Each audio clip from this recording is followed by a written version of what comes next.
A first-of-its-kind alert issued in Colorado as a family desperately searches for a missing loved one. We've been calling jails, hospitals, psych wards.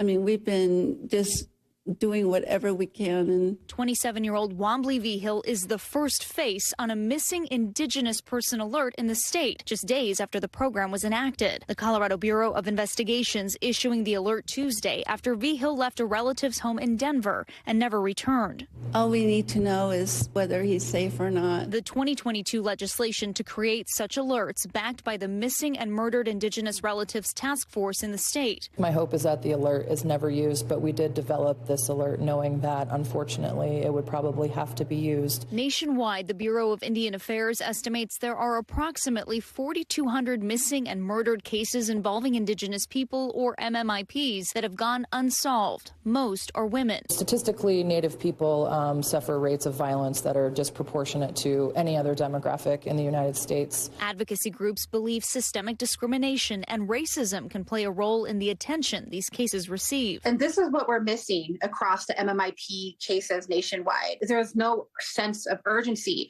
whether it's from local media, whether it's from law enforcement, whether it's any other realm of leadership. There's no reaction. Anybody who works in law enforcement will tell you that the time is of the essence when someone is missing, whether it's a child, whether it's an adult. But now a few states, including Colorado and Washington, have enacted specific alerts in an effort to raise awareness. California implementing what it calls the Feather Alert program as of the first of this year, though no alerts have been issued yet. The Washington State Patrol issuing 32 alerts since that state's program was enacted in July. So that alone to me is a success, because we're able to get out and educate and raise awareness to the issue and the problem and the reporting stumbling blocks that families encounter. All but 6 of those missing have been accounted for. In Colorado, V. Hill's family hoping someone recognizes his face. He knows we're here for him. He's got a network of people that love him and would do anything to help him.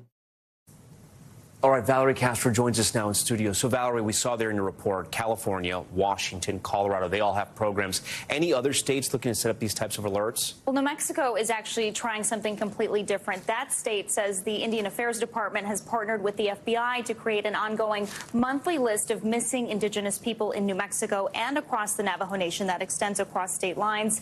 But a spokesperson says right now there are no imminent plans to enact any legislation to create alerts as in those other states. Thanks for watching our YouTube channel. Follow today's top stories and breaking news by downloading the NBC News app.